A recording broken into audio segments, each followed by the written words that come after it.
இரட்சகனே நமஸ்காரம். தரணியின் மனுடர் உயிரடைந்தோங்க கருவினில் மாண்டோய் நமஸ்காரம். நீதிமொழிகள் 12ஆம் அதிகாரம் 27ஆம் வசனத்தை நாம் வாசிக்கிற போது, சோம்பேறி தான் வேட்டையாடி பிடித்ததை சமைப்பதில்லை, ஜாக்கிரதை உள்ளவனுடைய பொருளோ அருமையானது. சோம்பேறி தான் வேட்டையாடி பிடித்ததை சமைப்பதில்லை, ஜாக்கிரதை உள்ளவனுடைய பொருளோ அருமையானது என்று நம்ம விதத்திலே வாசிக்கிறோம். வேட்டையாடி பிடித்ததை சோம்பேறி சமைப்பதில்லை, ஜாக்கிரதை உள்ளவனுடைய பொருளோ அருமையானது. ஆமென். இந்த வசனத்துல சோம்பேறி வேட்டையாடி பிடித்ததை சமைக்கிறது இல்லையா, ஜாக்கிரதையுடைய பொருளோ அருமையானது. இந்த வசனத்தில் வேட்டையாடி பிடித்தது எவ்வளவு முக்கியமான பொருள் என்பதை குறிக்கும்படியாக அந்த ஜாக்கிரதை உள்ளவருடைய பொருள் எவ்வளவு அருமையானது என்பதை அதை எடுத்து காட்டும்படியாக ரெண்டு ஒரே மீனிங் தான். அந்த அருமையான பொருளை சோம்பேறி வேட்டையாடி கொண்டு வந்த அருமையான பொருளை அவன் சமைக்காம இருக்கிறான். ஆனால் ஜாக்கிரதை உள்ளவனுடைய பொருளும் அருமையானது, அந்த பொருள் அருமையானது, ஆனா அவன் சமைக்காம இருக்கிறான் அப்படின்னு சொல்லி நீதிமொழிகள்ல 12ஆம் அதிகாரம் 27ஆம் வசனம் வாசிக்கிறோம். கர்த்தருக்கு ஸ்தோத்திரம். கவனிங்க, இது சமையலை பற்றிய பிரசங்கம், இது சோம்பேறியை பற்றிய பிரசங்கம், அருமையான பொருளை பற்றிய பிரசங்கம், இது வேட்டையாடுவதற்குரிய முக்கியத்துவத்தை பற்றிய பிரசங்கம், ஜாக்கிரதை உள்ளவனுடைய பற்றிய பிரசங்கம். இந்த பிரசங்கத்துக்கு நிறைய தலைப்பு கொடுக்கலாம். கவனிங்க, இந்த வசனத்தை நான் மறுபடியும் வாசிக்கிறேன். சோம்பேறி தான் வேட்டையாடி பிடித்ததை சமைப்பதில்லை, ஜாக்கிரதை உள்ளவனுடைய பொருளோ அருமையானது. இங்கிலீஷ்ல the slothful man does not roast what he do in hunting, but diligence is man's precious possession. Sloth man, அதாவது ஸ்லோத்னு ஒரு மிருகம் இருக்கு, ஒரு இனம் இருக்கு தெரியுமா? ஸ்லோத் ஒன்று நீங்க பாத்துக்கீங்களா? அது ஒரு எப்படி இருக்குன்னா ஒரு குரங்கு மாதிரி இருக்கும், ஆனா இப்படி கையை இப்படி எப்படியே எடுக்கும். அது பேரு ஸ்லோத்னு வச்சிருக்காங்க. இப்படி எடுக்கும், பாத்துக்கீங்கன்னு தெரியல, எடுக்கும், அப்படியே எடுத்து எடுத்து எடுத்து அப்படியே வந்து இப்படி கையை இப்படி கொண்டு வந்து அடத்துல வைக்கிறதுக்குள்ள அப்படியே தூங்கிடும். அவர் தூங்கிட்டு அடுத்து தட்டு விழும், கை விழுந்த பிறகு அவன் இந்த கை தூக்கும், அப்படியே தூக்கி கஷ்டப்பட்டு தூக்கி கொண்டு வந்து மேல வச்சு அப்படியே தூங்கிடும். அது பேரு ஸ்லோத். நீங்க வந்து யூடியூப்ல வந்து இதுல நெட்ல அடிச்சு பாருங்க, வரும். சரியா பார்த்து பேசுறாங்க. அது பேரு ஸ்லோத். இங்க வந்து ஸ்லோத்ஃபுல் மேன், சரிங்களா? ஸ்லோத்ஃபுல் மேன் டஸ் நாட் ரோஸ்ட் எத ஹண்டிங், வேட்டையாடி கொண்டு வந்ததை அவன் என்ன செய்யலாம், அதை வந்து ரோஸ்ட் பண்ண மாட்டான், சமைக்க மாட்டான். பட் டெலிஜென்ஸ், ஜாக்கிரதை உள்ள மனுஷன், பிரிசியஸ் பொசிஷன், அவன் வந்து அதை வந்து கனமாக எண்ணி அருமையானதாக அந்த பொருளை வந்து மாற்றுகிறான். அல்லேலூயா. இன்னொரு மொழிபெயர்ப்பு வாசிங்க. சோம்பேறிகள் தாம் வேட்டையாடியதையும் சமைப்பதில்லை, சமைத்து உண்ண மாட்டார். விடாமுயற்சி உடையவரோ அரும் பொருளையும் ஈட்டுவர். ஈயாவில இன்னொரு மொழிபெயர்ப்புல நான் வாசிக்கிறேன், 4 பைபிள்ல நான் வாசிக்கிறேன். 3வது நான் வாசித்தேன், சோம்பேறிகள் தாம் வேட்டையாடினாலும் அதை சமைத்து உண்ண மாட்டார். சோம்பேறிகள் வேட்டையாடினாலும் அவைகளை சமைத்து உண்ண மாட்டார். ஆனால் விடாமுயற்சி உடையவருடைய பொருளோ அருமையானது, அருமையான பொருளை ஈட்டுவர். இன்னொன்று, சோம்பேறி தாம் விரும்பியவற்றை செய்து முடிப்பதில்லை, ஆனால் கடினமாக உழைக்கிறவர்களுக்கு செல்வம் வந்து சேரும். இதனுடைய அர்த்தம் என்ன? தேவனுடைய எழுதி பைபிள் வைத்திருக்கிறதுக்கான நோக்கம் என்ன? இதை இன்றைக்கு நம்ம பிரசங்கமாக ஆவியான நம்மிடத்துல பிரசங்கம் பண்றதுக்கு காரணம் என்ன? நல்ல கவனிங்க. அறிவடைய வேண்டும், சுறுசுறுப்பு அடைய வேண்டும், ஜாக்கிரதை உள்ளவர்களாக இருக்க வேண்டும். தேவனுடைய மகத்துவங்களை, தேவன் கொடுத்திருக்கிறவர்களை நம்ம அசட்டையாக எண்ணிவிடக் கூடாது. தேவன் தந்திருக்கிறவர்களை நாம் கனமாக எண்ண வேண்டும். கவனிங்க, மிக முக்கியமானதை தவற விடுகிறவன் சோம்பேறி. மிக முக்கியமானதை நஷ்டப்படுத்துகிறவன் சோம்பேறி. விளையாட பெற்ற ஒன்றை வீணாக்குகிறவன் பேரு சோம்பேறி. தன்னுடையதை கூட அறிவற்றவனாக, தன்னுடைய பற்றி அறிவற்றவனாக இருக்கிறவன் பேரு சோம்பேறி. அவனுக்கு நேரிடும் காரியங்கள் என்னென்ன? சோம்பேறிக்கு நேரிடும் காரியங்கள் என்னென்ன? பைபிள்ல பட்டியலிட்டு சொல்றாரு. சோம்பேறிகள் பைபிள்ல நிறைய வசனங்கள் சோம்பேறிகளை பற்றி இருக்கு. இந்த சோம்பேறிகளை பற்றி வாசிக்கும்போது அதைதான் நான் மறுபடியும் சொல்றேன். இவன் முக்கியமானவற்றை சோம்பேறி தவற விடுவான். சரி, இதனுடைய அர்த்தம் என்ன? இந்த வசனத்தினுடைய அர்த்தம் என்ன? சோம்பேறி தான் வேட்டையாடி பிடித்ததை சமைப்பதில்லை. சோம்பேறி வேட்டையாடி பிடித்து கொண்டு வரலாம், அதை சமைப்பதில்லை. இதனுடைய காரணம் என்ன? மிக முக்கியமான ஒன்றை அவன் தவற விடுகிறவன் சோம்பேறி. மிக முக்கியமானதை நஷ்டப்படுத்துகிறான் சோம்பேறி. விளையாட பெற்ற ஒன்றதை வீணாக்குகிறான் சோம்பேறி. தன்னுடையதை கூட தன்னுடையது என்று சொல்லி அறிவற்றவனா இருக்கிறான் சோம்பேறி. இங்க தன்னுடையதை குறித்து அறிவற்றவனா இருப்பது மட்டுமல்ல, அவனுக்கு நேரிடும் காரியங்கள் அநேக இருக்குது என்பதை கூட அறியாமல் நடந்து கொண்டிருக்கிறான் சோம்பேறி. அல்லேலூயா. கவனிங்க, இவைகளை தேவ வசனங்களை கொண்டு பட்டியலிட்டு நீதிமொழிகள் புஸ்தகத்துல ஆமென் ஞானி காட்டுகிறத பார்க்கிறோம். என்ன பட்டியலிட்டு காட்டாரு? சோம்பேறி தேவ வசனங்களை பட்டியலிட்டு காட்டுகிறார் சோம்பேறிகளை பற்றி. சோம்பேறியே அப்படி இருக்காத, சோம்பேறியா இருக்காத. பைபிள் என்ன சொல்லப்படுது? சோம்பேறியே நீ சோம்பேறியா இருக்காத. பக்கத்துல உள்ள பார்த்து கேளுங்க, நீங்க எப்படி கேளுங்க. அவனை சோம்பேறின்னு சொல்லக்கூடாது, அவன் தப்பா நினைச்சுக்குவாங்க. அவனை அப்படி கேட்கக்கூடாது, சோம்பேறின்னு கேட்கக்கூடாது. நீங்க எப்படி இருக்கிறீங்கன்னு மட்டும் கேளுங்க. அப்படி தெரியவா போய் நம்ம கிட்ட பார்த்து விசுவாசிகளை வந்து நடத்தக்கூடியவர்கள் அப்படின்னு கேட்கக்கூடாது. சோம்பேறி நம்ம சொல்லக்கூடாது, நீங்க எப்படி இருக்கிறீங்க மட்டும் கேட்கணும். அல்லேலூயா. சரி, அது போறோம். நீங்க கேட்டது நல்லது. வேதம் என்ன சொல்லுதுன்னா, சோம்பேறிகளா இருக்கக்கூடாது அப்படின்னு முதலாவது ஒரு கட்டளை கொடுக்குது. கர்த்தருடைய வார்த்தை சோம்பேறிகளா இருக்கக்கூடாதுன்னு சொல்லுங்க. அதுக்கு ஒரு வசனத்தை முதலாவது நான் சொல்லிட்டு, சோம்பேறிகளுக்கு நடக்க போகிற சம்பவங்கள் என்னன்னு பார்த்துட்டு இறுதியா ஒரு பிரசங்கம் என்னன்னு நம்ம பார்க்க போறோம். சரிங்களா? சோம்பேறிகளா இருக்கக்கூடாதுன்னு முதலாவது வேதம் கண்டிக்கிறது. அதுக்கு ஒரு ஆதாரமான வசனம் என்ன சொன்னா, 6ஆம் அதிகாரம் 6வது வசனம் நீதிமொழிகளை வாசிக்கிற போது, சோம்பேறியே நீ எருமையிடத்திற்கு போய் அதன் வழிகளை பார்த்து ஞானத்தை கற்றுக்கொள். சோம்பேறியே நீ சோம்பேறியா இருக்காமல் நீ எருமையிடத்துக்கு போய் அதனுடைய வழிகளை பார்த்து, அது சோம்பல் இல்லாம ஞானமா செயல்படுது, அதை பார்த்து அதனுடைய வழிகளை கற்றுக்கொள்ளுன்னு சொல்றாரு ஞானி. Praise the Lord. சோம்பேறியுடைய அடையாளங்கள் என்ன? சோம்பேறிக்கு நேரிடும் காரியங்கள் என்ன? இவைகளை தேவ வசனங்களை கொண்டே நம்ம பார்க்கிறோம். Praise the Lord. அடையாளம், சோம்பேறியுடைய அடையாளம் என்ன? சோம்பேறியுடைய அடையாளம் பைபிள்ல சொல்றாரு. நீதிமொழிகள் 6ஆம் அதிகாரம் 9வது வசனம். வேகமா நீங்க வாசிங்க. சோம்பேறியே நீ எவ்வளவு நேரம் படுத்திருப்பாய், எப்பொழுதும் தூக்கத்தை விட்டு எழுந்திருப்பாய். படுகையில நீண்ட நேரம் படுத்திருப்பான், அது சோம்பேறியுடைய அடையாளம். 10ஆம் அதிகாரம் 26வது வசனம்.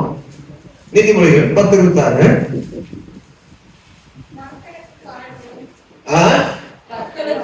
மக்களுக்கு காடியும் கண்களுக்கு புகையும் எப்படி இருக்கிறதோ அப்படியும் சோம்பேறி தன்னை அனுப்பினவர்களுக்கு இருப்பான். அவனுக்கு வேலை வைக்கிறவனுக்கு அவன் மக்களுக்கு கஷ்டப்பா இருப்பான், அவங்க கண்ணுக்கு புகை போல எரிச்சலா இருப்பான். அவனை வேலை வைக்கவே முடியாது. அவங்க சோம்பேறிக்கு வேலை வச்சாங்கன்னா அவங்களுக்கு எப்படி மனநிலை இருக்குன்னா, பல்லுக்கு கஷ்டமான ஒன்றை போட்டு கடிக்கிறது போல இருக்கும். கண்ணுல புகை வரும்போது ஊதும் போது அடுப்பு புகை வந்து கண்ணுல சாம்பலோடு வந்து என்ன செய்யும், அப்படி எரிச்சலா இருக்கும். அடுப்பு ஊதும் போது அப்படிப்பட்ட ஒரு எரிச்சல் அவங்களுக்கு உண்டாகும். சோம்பேறி. அடுத்தது 12ஆம் அதிகாரம் 24வது வசனம். ஜாக்கிரதை உள்ளவனுடைய கை ஆளுகை செய்யும், சோம்பேறியும் பகுதி கட்டுவான். இவன் என்ன செய்வான்னா, ஒன்றையும் முழுமையும் செய்ய மாட்டான், பகுதி கட்டுவான். ஒன்றும் ஜீவித்தல் விருத்தி இருக்காது, எதை எடுத்தாலும் பாதிதான் இருக்கு, முழுமை இருக்காது. சோம்பேறியுடைய வேலையில எந்த ஒரு காரியமும் முழுமை இருக்காது. நல்லா கவனிங்க, உதாரணத்துக்கு சொல்றேன். படிக்கிற காரியத்துல ஒரு அசைன்மெண்ட் எழுதி சொன்னா கூட அதை நிலை பண்ணுவோம். படிக்கிற காரியத்துல கவனிங்க, ஒரு அசைன்மெண்ட் எழுதுறதா கூட அதுல வந்து டிலே இருக்கும். ஒரு வேலை வச்சுன்னா பாதி செய்யறோம், மீதி இருக்கும். ஒரு துணியை துவைச்சு காய வைக்கிறதுக்கு உலர்த்தவர் சொன்னா பாதி துணி போட்டுருப்போம், பாதி துணி கீழே போட்டுருப்போம். அப்படின்னா உலர்த்து சொன்னா துணி எப்படி செய்யணும், நல்லா விரிச்சு மேல உலர்த்திருக்கணும். அவன் என்ன செய்வானா அப்படியே கொண்டு போய் போயிட்டு வந்துடணும். இவன் வேலையை பார்த்தீங்கன்னா அரைக்குறையானதாகவே இருக்கும். சோம்பேறியுடைய வேலை எப்படி இருக்கும், பகுதி கட்டுகிறவனா இருப்பான். அவன் முழுமையாக எதையும் சோதனைக்க மாட்டான். வேதம் சொல்லுகிறது. அடுத்தது 12:27 வாழ்க்கையில ஜீவிதத்துல விருத்தி இருக்காது.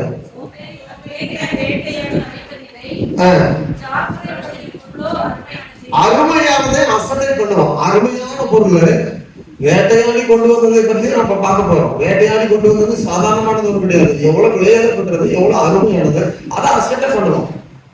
சரிங்களா? சோம்பேறி அருமையானவைகளை அசட்டை பண்ணுவான். இதுதான் அப்ப அவனுக்கு வந்து அருமையானது எதுன்னு தெரியாது. அது தெரிந்தாலும் அதுக்கு என்ன சோம்பல் தனம், அந்த முக்கியத்துவம் அது கொடுக்க விடாது. 13:4 சோம்பேறியுடைய ஆத்மா விரும்பியும் ஒன்றும் பெறாது, ஜாக்கிரதை உள்ளவனுடைய ஆத்மாவும் செழிக்கும். இது சரீரம் கிடையாது, இது ஆத்மா. கவனிங்க, இது சரீரம் கிடையாது, ஆத்மா. இது ஆத்மா வந்து அவன் ஆத்மா ஈடானால அவன் ஆத்மா அழிவு நேரம் போகும். நல்ல கவனிங்க, விசுவாசிகள் சபையில சோம்பேறியா இருக்கிறவருடைய ஆத்மா அழியும். அதுக்கு பின்னாடி நான் சொல்லிட்டு வரேன். ஏன்னா எதனால அழிவுன்னு சொல்லி போயிட்டு சொல்றேன். ஆத்மா கண்டிப்பா ஈடேறாது, அழிவுன்னு வேதம் சொல்லுது, நான் சொல்லல, ஆண்டவருடைய வசனம் சொல்லுது. சோம்பேறியுடைய ஆத்மா அழியும், ஒன்றும் விரும்பியும் வர முடியாது. அதுக்கடுத்து 15:19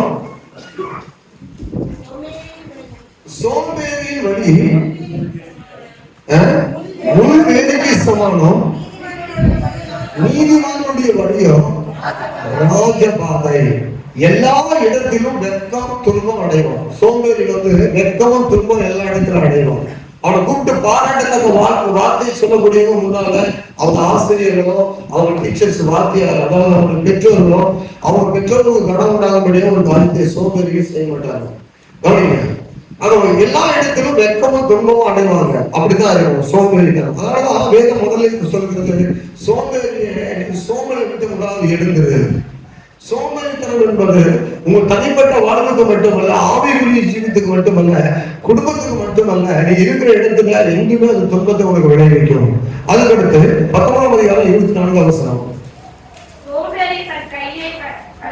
சோம்பேறி தன் கையை களத்துல வைத்து திரும்ப தன் வாயண்டைக்கு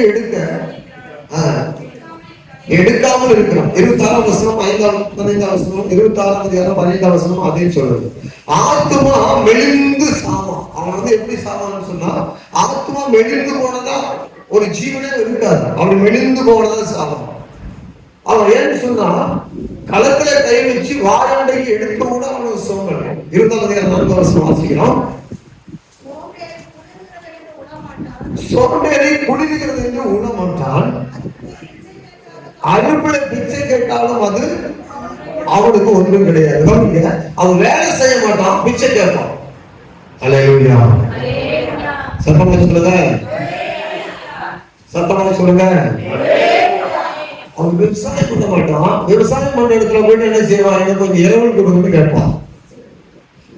குடிநீர் உணமாட்டான், காரணங்களை சாப்பிடும்போது நிறைய சொல்லுவான். சரி, வேலை செய்ய மாட்டான், அவனை பிச்சை எடுப்பான். நீதிமொழிகள் 21:25 வாசிக்கும்போது சோம்பேறியின் கைகள் வேலை செய்ய சம்மதியானதினால் அவனுடைய ஆசை ஒன்றும் நிறைவேறாது. அவன் ஆசை அதுக்கு பதில் அவனை கொல்லும். அவன் ஒன்றும் நிறைவேறாது. நினைப்பான், நிறைய கற்பனை பண்ணுவான், ஆசை நிறைய இருக்கும், ஆனா ஒண்ணுமே நடக்காது. காரணம் என்ன? அவன் வந்து வேலை செய்ய சம்மதியானதுனால. 22:13 வெளியிலே சிங்கம், வெளியிலே சிங்கம் இருக்குது, வீதியிலே கொலையுண்மை என்று சோம்பேறி சொல்வான். 26:13 அதே வார்த்தையை திரும்ப சொல்றாரு. 26:13 வழியிலே சிங்கம் இருக்கும், நடுவீதியிலே சிங்கம் இருக்கும் என்று சோம்பேறி சொல்லுவான். யாருமே நம்ப முடியாத காரணத்தை சொல்லுவான் சோம்பேறி. நிறைய தூக்கம் வரமா இருக்குது, சொல்லுங்க பார்ப்போம், சத்தமா சொல்லுங்க.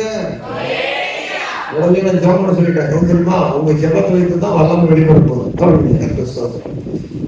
இங்க சோம்பேறி பற்றி நாம் பார்க்கிறோம். என்ன பார்க்கிறோம், அவனுடைய நிலைமை என்ன, அவன் எப்படி இருப்பான். அடுத்து பார்க்கிறோம் 22ஆம் அதிகாரம் 11ஆம் வசனம் வாசிப்பீங்க. 26ஆம் அதிகாரம் 13ஆம் வசனம் வாசிப்பீங்க. யாருமே நம்ப முடியாத காரணத்தை சொல்லுவான், யாருமே சொல்ல மாட்டாங்க. 24ஆம் அதிகாரம் 30ஆம் வசனம் வாசிக்கும் போது சோம்பேறியின் வழிகள் வயலையும் மதியனுடைய திராட்சை தோட்டத்தையும் கடந்து போனேன், அதெல்லாம் முள்ளுக்காடா இருந்தது. சரி, அவன் பாதை வயல் எல்லாம் முள்ளுக்காடு, அவன் வழிகள்லாம் இருக்கும், செவ்வையாகவும் இருக்காது. எங்க போனாலும் ஏதாவது ஒரு பிரச்சனைக்குரியதாகவும் இருக்கும். எங்க போனாலும் கால் எடுத்து வைக்கிற இடத்துல ஒரு பிரச்சனை, என்னடா போற இடத்துல என்னமா போற இடத்துல எங்க பார்த்தாலும் ஒரு முள்ளுக்காடு மாதிரி இருக்கிற பிரச்சனையா இருக்கிறாங்க. அடுத்தது 26ஆம் அதிகாரம் 12ஆம் வசனம் 26-14. கதவு கீழ்முனையில் ஆடுகிறது போல சோம்பேறியும் படுகையில் என்ன செய்வான், ஆடி கொண்டிருப்பான். இவன் ஊஞ்சல் ஆட மாட்டான், படுகையிலே ஆடி கொண்டிருப்பான். பாருங்க, சுழன்று சுழன்று படுப்பான். இவன் மனைவி பாவம், இவனுடைய மனைவிக்கு ஐயோ. 26ஆம் அதிகாரம் 14ஆம் வசனம். அவன் படுகையில ஆடி கொண்டிருப்பான். சரி, 26ஆம் அதிகாரம் 16ஆம் வசனம் 26-16. புத்தியுள்ள பரவுத்தரவு சொல்லும் சொல்ல தரும் 7 பேரை பார்க்கிறோம்.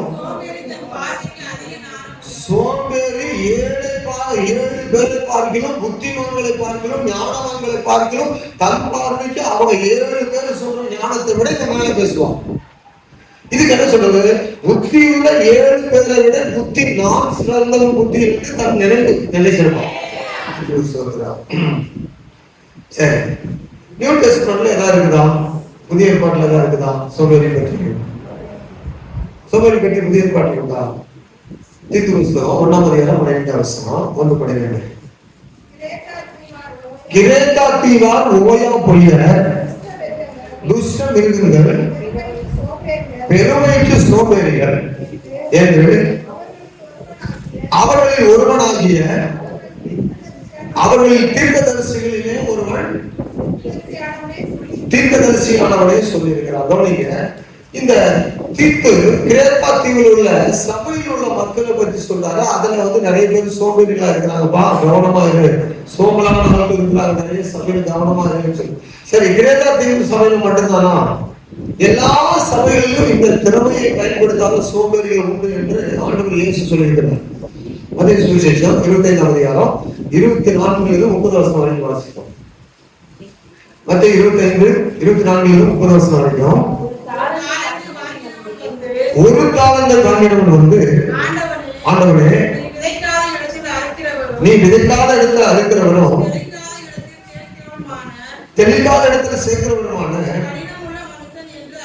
கடினமான மனிதன் என்று அறிவேன். ஆகையால் நான் மறைந்து போய் நீ கொடுத்த தாளத்தை நிலத்தில் குதித்து வைத்தேன், இதோ உம்முடையதை வாங்கிக் கொள்ளும் என்றால் அவனுடைய எஜமானை அப்பிரதித்திரமாக பொருளாதவனும் சோம்பலமான ஊழியக்காரனை நான் விதைக்காத இடத்தில் அறுக்கிறவன் என்றும் தெளிக்காத இடத்தில் சேர்க்கிறவன் என்றும் அறிந்திருக்காயே. நீ என் பணத்தை காசுகால வசத்தில் கொண்டு வைக்க வேண்டியதா இருந்தது, அப்பொழுது நான் வந்து என்னுடைய வட்டியோடு வாங்கிக் கொள்வேன் என்று சொல்லி அவனிடத்தில் இருக்கிற தாளத்தை எடுத்து 10 தாளந்தவனுக்கு கொடுங்கள். உள்ளவன் எவனோ அவனுக்கு கொடுக்கப்படும், பரிமாணம் அடைவான். இல்லாதவனிடத்திலிருந்து உள்ளதும் எடுத்துக் கொள்ளப்படும். பிரயோஜனமற்ற ஊழியக்காரனாக இவனை புறம்பான இருளிலே தள்ளி போடுங்கள், அங்கே ஆளுகையும் பரப்படிப்பு உண்டாயிருக்கும் என்றார். ஹல்லேலூயா.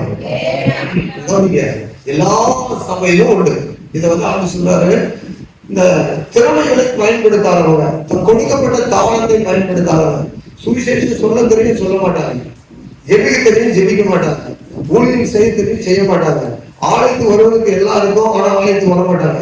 வண்டி இருக்கும், வாகனம் இருக்கும், நல்ல கால் இருக்கும், நல்ல காது இருக்கும், நல்ல கண் இருக்கும், எல்லா ஸ்போர்ட்ஸும் இருக்கும், ஆனா ஆலயத்துக்கு வர மாட்டாங்க. இவங்களுக்கு பேர் என்னதுன்னா சோம்பேறி. இவங்களுக்கு பேர் என்னது? எல்லாமே இருக்கும், எல்லாமே வச்சிருப்பாங்க. ஆனா இவங்க என்ன செய்ய மாட்டாங்க, இவங்களுக்கு பேர் என்னது, தாளந்துகள், கொடுக்கப்பட்ட திறமைகள். அவங்களுக்கு கொண்டு தேவன் சில திட்டங்களை வைத்திருப்பார். ஒரு தாளந்தை கொடுத்தான்னு சொன்னா சும்மா கொடுக்க மாட்டார்.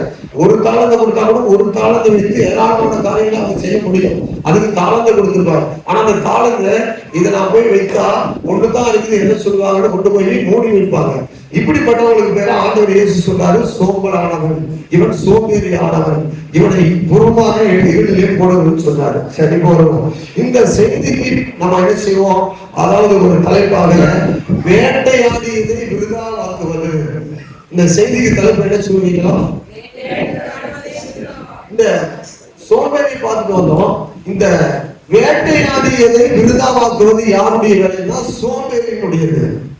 இந்த வசனத்துல 12ஆம் அதிகாரம் 27ஆம் வசனத்துல வாசிக்கும் போது, சோம்பேறி தான் வேட்டையாடி பிடித்ததை என்ன செய்வதில்லை. நீங்க அப்படி வச்சுக்க பாத்துக்கிட்டு சரியா? வேட்டையாடியதை விருதாவாக்குவது. இப்போ வேட்டையாடுனா நம்ம என்ன பண்ணணும்? 27ஆம் அதிகாரத்துக்கு போகணும். நீ வனத்துக்கு போய் வேட்டையாடி எனக்கு விருப்பமானதை கொண்டு வா. யாக்கோபு சொல்றாரு, யாக்கோபு ஏதாவது ஈசாக்கு சொல்றாரு, யாக்கோபு இடத்துல ஏசா இடத்துல என்ன சொல்றான், ஈசாக்கு ஏசா இடத்துல என்ன சொல்றாரு, 27ஆம் அதிகாரத்துல வரும்போது வசனம் 1ஆம் வசனம், ஈசாக்கு முதிர் வயது ஆனதினால் சரி அவன் ஏசாவை அழைத்து என் மகனே என்றான், அதற்கு இதோ இருக்கிறேன் என்றான். அப்பொழுது அவன், நான் முதிர் வயதுள்ளவன் ஆனேன், என் மரணம் என் நாளில் என்று அறியேன். ஆகையால் ஆயுதங்களையும் உன் அம்பரா துணியும் வில்லையும் எடுத்துக்கொண்டு வனத்துக்கு போய் எனக்காக வேட்டையாடி அது எனக்கு பிரியமா இருக்கிற ருசியுள்ள பதார்த்தமாக சமைத்து நான் ருசிக்கவும் மரணமடையும் உன்னை என் ஆத்மா உன்னை ஆசிர்வதிக்கும் என்னிடத்துல கொண்டு வா என்றான்.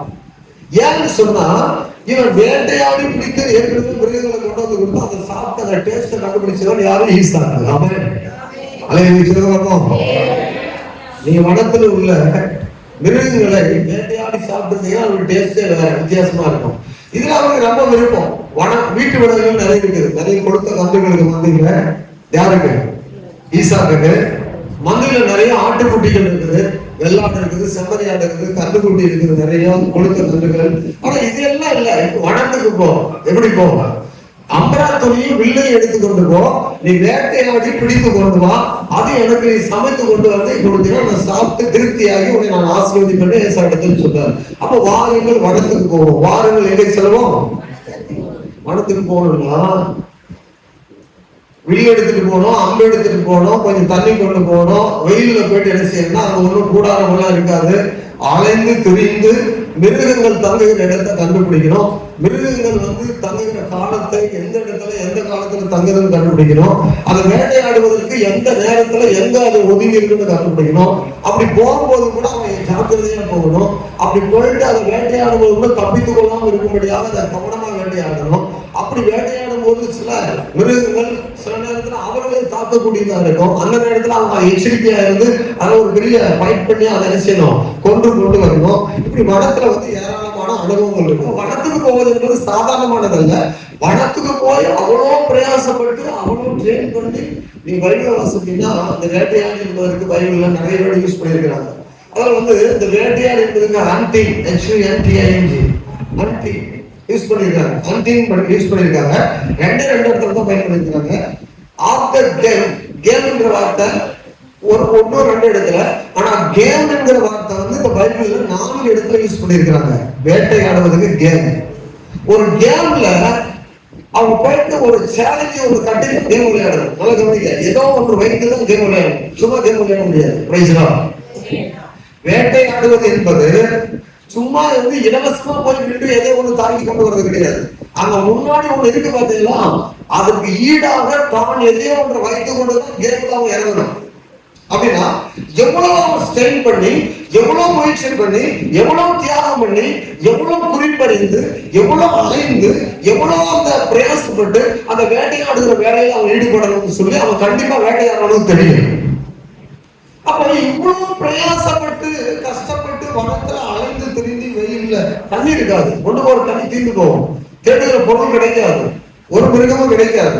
அப்போ இவன் அலைந்து கொண்டே இருப்பான். மதியம் வரைக்கும் தான் தண்ணி கொண்டு போயிருப்பான், மாலை வரைக்கும் தண்ணி இருக்காது, அலைந்து கொண்டே இருப்பான் வனத்துல. தண்ணி அங்க எங்கேயும் கிடைக்காது. அது பயங்கர கஷ்டம்.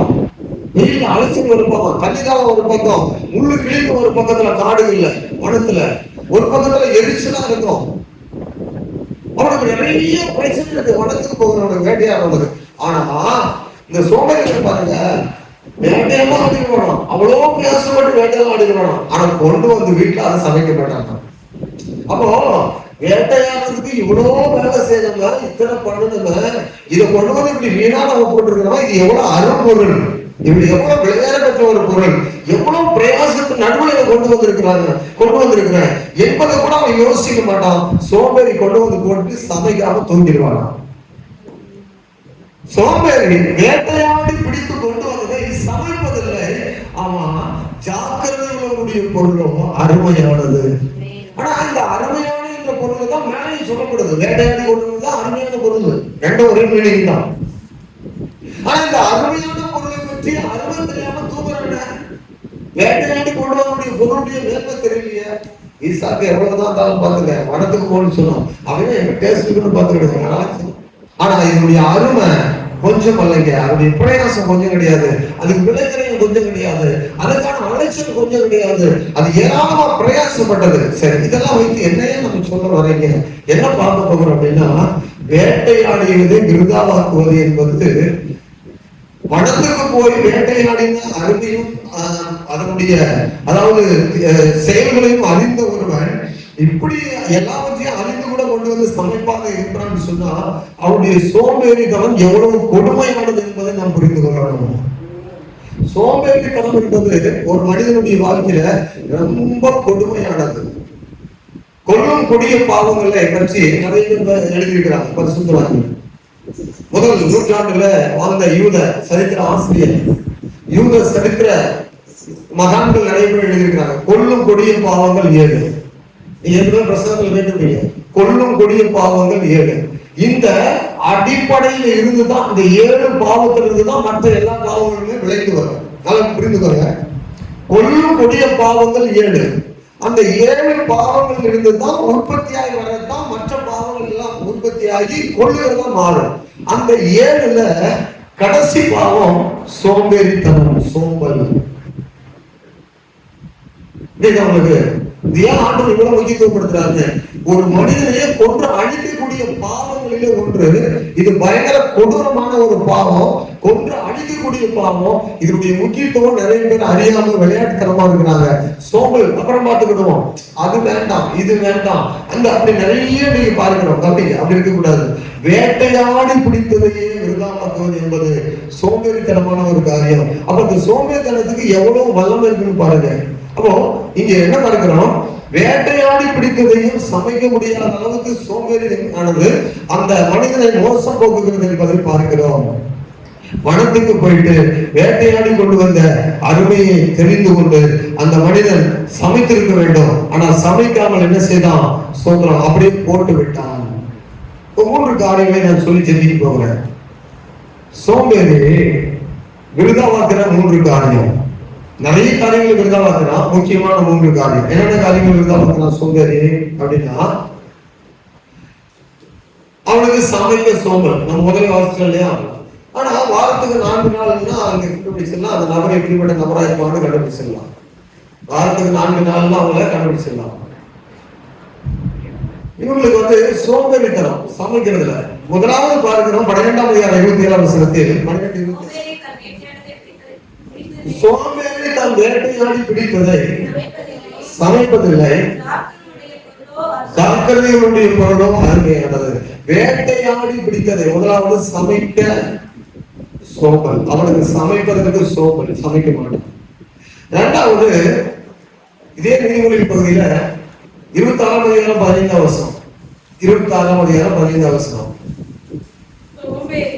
சோம்பேறி தன் கையை களத்திலே வைத்து அதை தன் வாய்க்கு எடுக்க அவன் ரொம்ப வருத்தப்படுகிறான். சாப்பிட சோம்பல். முதலாவது சமைக்க சோம்பல், 2வது சாப்பிட சோம்பல். மூன்றாவது 21-25 மூன்று முக்கியம் நான் சொல்லியிருக்கேன். வாசிங்க 21-25. சோம்பேறியின் கைகள் வேலை செய்ய சம்மதியானதினால் சம்பாதிக்க சோம்பல். மூன்று காரியம் சோம்பேறியுடைய காரியங்கள்ல மூன்று அவனுக்கு அழிவை கொண்டு வருது. பிசிக்கலா சமைக்க சோம்பல், சாப்பிட சோம்பல், சம்பாதிக்க சோம்பல். சொல்லுங்க பாப்போம்.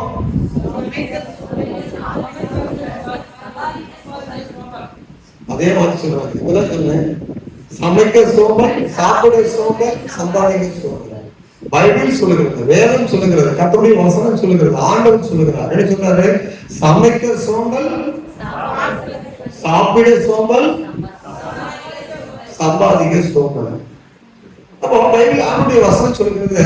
இப்படிப்பட்டவங்க புதிய ஏற்பாட்டுல அப்போஸ்தலன் பவுல் என்ன சொல்றாருன்னா, வேலை செய்ய ஒருத்தர் சம்மதிக்கணும்னா அவன் சாப்பிடாம இருக்கட்டும் அப்படின்னு சொல்றாரு. சோம்பேறிகள் சாப்பிடக்கூடாது அப்படின்னு சொல்றாரு. ஆன்மீக பிள்ளைகள் கவனிப்பீங்க. இதை ஆவிக்குரிய காரியத்துல நீங்க எப்படி பாக்குறீங்க? ஆவிக்குரிய காரியத்துல எப்படி பாக்குறீங்க? கவனிங்க. சமைக்க சோம்பல், சாப்பிட சோம்பல், சம்பாதிக்க சோம்பல், இது அவன் பூமிக்குரிய வாழ்க்கையில நிறைய காலங்கள் கடந்து போகுது. அவனுடைய சோம்பல் வாழ்க்கையினால வாழ்க்கையை விருத்தியும் இல்லை, அப்படி இருக்குது. ஆனால் இந்த ஆவிக்குரிய நிலைமையில பார்க்கிறோம், இதே மாதிரி தான் இருப்பாங்க, இப்படித்தான் இருப்பாங்க ஆவிக்குரிய காரியங்கள்ல. சோம்பேறிகள் சபைக்கு வரமாட்டாத சண்டாளர்கள் சோம்பேறிகள் ஆவிக்குரிய காரியங்கள்ல. இவன் சபைக்கு வரணும்னாவே அவ்வளவு கால் பின்னிக்கும். சோம்பல் அப்படியே கால் பின்னி பின்னி பின்னாடியே போகும், முன்னாடியே வராது. சபைக்குனாவே அவன் ரொம்ப யோசிப்பாங்க, எங்க வேணாலும் போவாங்க. ஆவிக்குரிய காரியங்கள்ல அதாவது சோம்பேறிகள் சபைக்கு வரமாட்டாத சண்டாளர். கர்த்தரை ஸ்தோத்திரம். சோம்பேறிகள் பைபிள் வாசிக்க மாட்டாத வம்பால. பைபிள் எடுத்து பாருங்க, கையில வச்சிருப்பாங்க, வாசிக்க மாட்டாங்க. வசனம் எடுத்துருவாங்க பாருங்க, அப்படியே எடுத்து பைபிள் வச்சு தேடுற மாதிரியே ஆக்ஷன் பண்ணுவாங்க. காதுல போயிருக்காரு, வேற எங்கேயும் மைண்டு போயிருக்கோம், மைண்டு வேற எங்கேயும் போயிடுச்சு. ரெண்டாவது சொன்னது கூட உள்ள போகல, அதனால அப்படியே எடுத்து தேடுற மாதிரியே பார்ப்பாங்க. என்னடா நேரம் போச்சு, சாப்பாட்டுக்கு டைம் ஆச்சு, இதையே யோசிச்சு அங்க மைண்டு போயிடும், அப்படி பார்ப்பாங்க. இப்ப நான் என்ன வசனம் சொன்னேன், அவங்க உள்ள போயிருக்காரு. பைபிள் வாசிக்கிறதுக்கே சோம்பேறித்தனம், சபைக்கு வர்றதுக்கே சோம்பேறித்தனம். சோம்பேறிகள் முழங்கால் படிக்கவே மாட்டாங்க, முழங்கால நிக்கிறது அவங்களை பார்க்க முடியாது. இது ஒரு ஆவிக்குரிய சோம்பேறிகளுடைய அடையாளங்கள். நான் இவ்வளவு நேரம் அங்க பைபிள்ல முதல்ல சொல்லிட்டு வந்த பாத்தீங்கன்னா, இது பிசிக்கலா ஊர்ல உலகத்துல நடக்கையில, வீட்டுல, வேலையில, அங்க போற இடத்துல, வர இடத்துல, படிக்கிற இடத்துல, வேலை செய்யற இடத்துல, அப்படி இப்படியே இருக்கும் சோம்பேறிகளுடைய வேலைகள். ஆனா நீங்க ஆவிக்குரிய நிலைமையிலுடைய சபையில நிறைய பேர் இருக்கிறாங்க. ஒருவேளை நீங்க அப்படி இல்லாம இருந்தா உங்களுக்கு ஆண்டவர் ஸ்தோத்திரம். உற்சாகம் உள்ளவர்களுக்காக ஆண்டவரை மகிமைப்படுத்துகிறேன். ஆனால் அதையும் மீறி அநேக சோம்பேறிகளா இருக்கிறாங்க. உங்களை அதே மாதிரி பார்க்க முடியும், நல்ல வேலை, கர்த்தருக்கு ஸ்தோத்திரம். ஆனா அநேக சபைகள்ல அநேக சோம்பேறிகள் இருக்கிறாங்க. அவர்களை சபைக்கு வருவதில் சோம்பலா இருப்பாங்க, பைபிள் வாசிக்கிறதுல சோம்பலா இருப்பாங்க, அவங்க உலகம் பண்ணிட்டு ஆராதிக்கிறதுல சோம்பலா இருப்பாங்க. சோம்பேறிகள் முன்னேற்றமே அடைய மாட்டாங்க. வந்த காலத்துலதான் அதே 50 வருஷம் ஆனாலும் விசுவாசம் வாழ்க்கையில வளரவே மாட்டாங்க. சோம்பேறிகள் என்பதை அடையாளம் கண்டுகொள்ளலாம். அடுத்த பார்த்தீங்கன்னா சோம்பேறிகள் உதவி காட்டுவாங்க, கடைசியாக புறமுதுகு காட்டுவாங்க. ஆண்டவருக்கு இவங்க கவனிக்க மாட்டாங்க, கைப்படிக்க மாட்டாங்க, ஆராதிக்க மாட்டாங்க, ஊழியம் செய்ய மாட்டாங்க, ஒத்துழைக்க மாட்டாங்க, கீழ்படுத்த மாட்டாங்க, தேவாசிரியர்கள் வராது. கடைசியில் முறமுறுத்துக்கு உதவி காட்டுவாங்க சோம்பேறி. இந்த சோம்பேறிகள் கைகள் நிறைய பேர் இருக்கிறாங்க. ஆவிக்குரிய சபையில் நிறைய பேர் இருக்கிறாங்க. முறுமுறுப்பாங்க, ஆண்டவரிடத்துல முறையிடுவாங்க, ஊழியக்காரரை குற்றம் சொல்லுவாங்க, மற்ற விசுவாசிகளுக்கு சரி பண்ணி சொல்லுவாங்க. காரணம் என்ன? இவங்க சோம்பலா இருக்கிறத மற்றவங்களை காரணம் காட்டுவாங்க. கவனிங்க, நம்முடைய ஆண்டவர் சோம்பேறிகளை ஒருபோதும் ஆசீர்வதிக்கிறதே கிடையாது. ஆனால் சுறுசுறுப்பு உள்ளவர்களை ஒருபோதும் படுத்தி போடுவதே கிடையாது. சத்தமா சொல்லுங்க. சுறுசுறுப்புள்ளவன் கையை கர்த்தர் உயர்த்தாமல் இருக்கவே மாட்டாரு. ஆனா சோம்பேறிக்கு ஒரு நாள் கர்த்தர் உதவி செய்யவே மாட்டாரு. ரெண்டு காரியத்தை விசுவாசிக்க வைக்கணும். சோம்பேறிகளை எந்த காரியத்தில் பைபிள் எடுத்து வாசிக்கிற ஒரு சொல்லலாம், உலகம் படித்து ஜெபிக்கிற ஒரு சொல்லலாம். இன்னைக்கு பாருங்க, நம்ம விக்கிரகத்தை தோல்ல தூக்கினுமான சொன்னாரு, ஒரு 500 கிலோ தோல்ல தூக்கி சுமந்துட்டு ஊரெல்லாம் சுத்தம் சொன்னாரு. பைபிளை எடுத்து அந்த பைபிளை திறந்து பார்த்து படிக்கிறதுக்கு பைபிள் வாசிக்க மாட்டாங்க, வாழ்க்கையில் முன்னேற்றம் இருக்காது, துதிக்க மாட்டாங்க, ஜெபிக்க மாட்டாங்க, கொடுக்க மாட்டாங்க, ஊழியம் செய்ய மாட்டாங்க. இவங்க சிலுவைக்கு பதஞ்சர்களா இருப்பாங்க. கொள்ளும் கொடிய பாவங்களில் ஒன்று சோம்பல் என்பதை மறந்துவிடக் கூடாது. அல்லேலூயா. ஆவிக்குரிய ஆவிக்குரிய வாழ்க்கையை நாசமாக்கிற. கவனிங்க, நீ நிறைய பேர் நினைச்சிட்டு இருக்கீங்க வெரி டேஞ்சர். ஆவிக்குரிய வாழ்க்கையில ரெண்டு தான் இருக்குது. ஒன்று முன்னேற்றம், இல்லைன்னா பின்மாற்றம். முன்னேறல நான் நிலவரமா அங்கேயே நிக்கிறேன்னு சொன்னது ஒருத்தருமே கிடையாது. அங்க நிக்கிறேன்னா பின்மாற்றிட்டே இருக்கிறேன். நீ முன்னால போகலன்னா அங்க நிக்கிறேன்னு என்ன அர்த்தம்? நாங்க 2 பேரும் நடக்கிறோம், நானும் இன்னொரு ஆளும் சரியா நடந்து போயிட்டே இருக்கணும். அப்ப என் கூட வருகிறவங்க நின்று கொள்ளலாம், நான் போயிட்டே இருக்கிறேன். நான் அங்க போயெல்லாம் அவங்க நின்று கொண்டுக்கலாம். அவங்க பின்னாடி இருக்கிறத பின்மாற்றமா முன்னேற்றமா?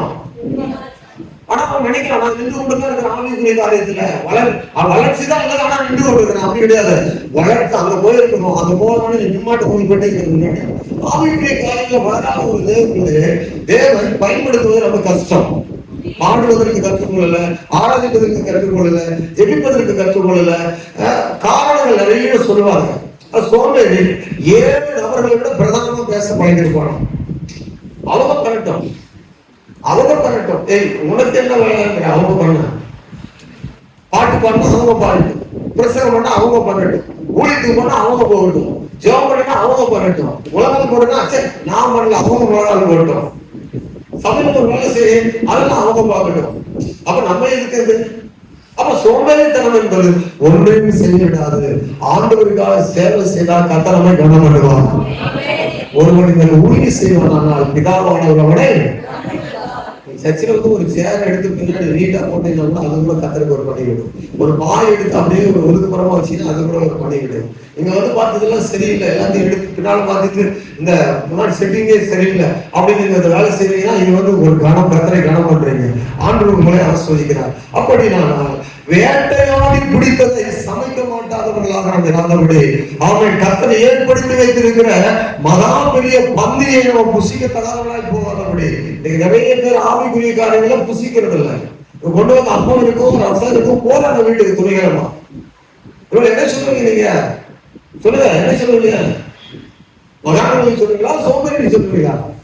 ஏன் இந்த சபைக்கு வேற எந்த சபைக்கு போங்க, அங்கேயும் இதே நடக்குதுன்னா அங்கேயும் இதே சொல்லுவாங்க, அதை சொல்லுவாங்க.